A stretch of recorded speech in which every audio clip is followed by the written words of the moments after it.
안녕하세요. 류용수 법무사입니다. 이번 시간에는 개인회생이나 개인 파산을 의뢰할 때 반드시 피해야 될 사무실 종류에 대해서 알아보는 시간을 가져보겠습니다. 우선 첫 번째, 당연하죠. 법무사나 변호사가 직접 상담을 하고 주요한 일을 직접 처리하는 사무실을 가셔야 됩니다. 이 개인회생 파산 분야에 사무장 사무실이 상당히 많아요. 그러니까 본직인 법무사나 변호사는 회생 파산에 대해서 전혀 모르고 관여도 하지 않고 사무장이 주도가 돼서 일을 다 처리하는 사무장 사무실이 가장 많습니다. 그런 사무실은요, 도중에 없어지는 경우가 상당히 많아요. 조심하셔야 돼요. 두 번째는 저렴한 비용을 강구하는 사무실도 조심하셔야 됩니다.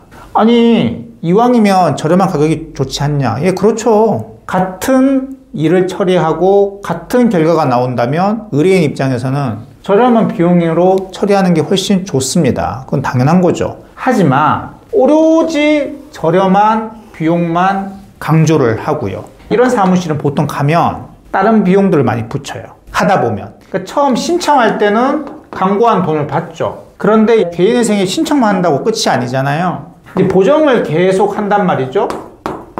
그럼 보정할 때마다 돈을 요구하는 경우가 많아요. 그러니까 개인회생을 진행하다가 저한테 오신 의뢰인들이 그런 얘기를 많이 하세요. 처음에 어떤 사무실에 의뢰를 했는데 처음 금액을 적게 부르더라. 그래서 맡겼는데 보정할 때마다 돈을 요구를 한대요. 몇십만 원씩. 할 때마다. 그러면 이 보정이 몇 번 할지 어떻게 알아요? 채권자가 변동될 때마다 보증서 제출해야 되는데 그럴 때마다 몇십만 원씩 내면 엄청난 돈이 됩니다. 그래서 이 도저히 안 되겠다 싶어서 그만두고 저한테 오신 분도 있으십니다. 그래서 너무 저렴한 가격에 넘어가셔서 맡기지 마세요.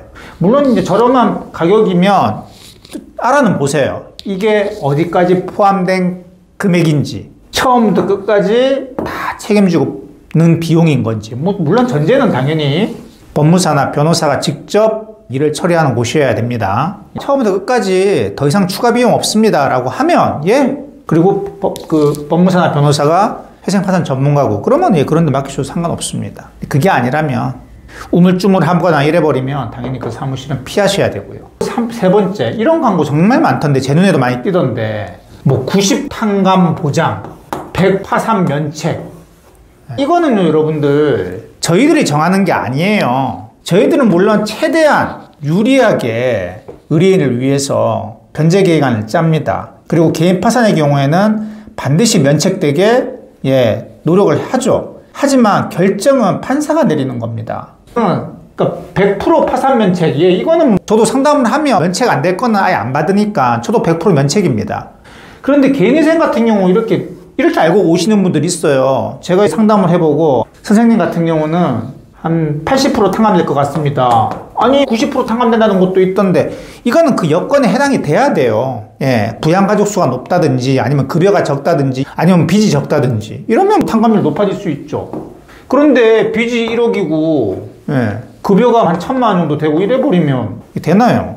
이건 법에 딱 규정이 돼 있기 때문에 이거는 법무사나 변호사가 아무리 용을 쓴다고 해도 한계가 있습니다. 그런데 꼭 다 되는 것처럼 이렇게 얘기하는 사무실도 피하셔야 되고요. 그리고 불법적인 방법을 얘기해주는 재산을 이렇게 빼돌리시고 보통 본직이 법무사인 변호사인 사람들은 이렇게 안 합니다. 이랬다가는 나중에 자기가 책임 다 져야 되는데요. 면허증 날아갈 수도 있어요. 사기 회생죄나 사기 파산죄로 걸릴 수 있습니다. 걸리면 법무사 변호사 딱 자기도 같이 걸리기 때문에 보통 사무장 사무실에서 이런 짓 많이 해요. 이런데 혹하시면 안 됩니다. 이거 형사처벌까지 받을 수 있어요. 그리고 마찬가지예요. 법무사 변호사가 아닌 사무장 사무실은 담당자가 막 자주 바뀌어요.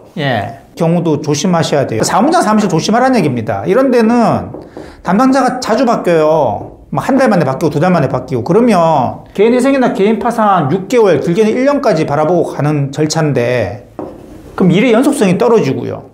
그러면 더 길어지는 겁니다. 이렇게 돼버리면. 그럼 안 되거나. 그래서 사무장 사무실은 무조건 피하셔야 돼요. 그래서 대표적으로 회생파산 의뢰할 때 당연히 회생파산 전문가인 법무사나 변호사님이랑 상담을 하셔야 되고요. 그리고 비용도 너무 저렴한 비용은 반드시 의심하시고 꼼꼼하게 따져 보셔야 되고요. 내가 이 지불하는 돈이 어디까지 커버하는 돈인 건지, 끝까지 커버하는 돈인 건지, 아니면 할 때마다 돈을 내야 되는 건지 반드시 검토를 하시고 선택을 하셔야 되고요. 그리고 불법적인 방법을 얘기하는 사무실은 피하셔야 되고요. 그리고 담당자가 자주 바뀌는 그런 것도 피하셔야 됩니다. 이 정도만 주의하셔서 이런 걸 다 충족시키는 3군데 정도 비교하시고 일을 맡기시면 크게 회생 파산하는데 무리는 없을 겁니다. 지금까지 류홍석 법무사였습니다. 감사합니다.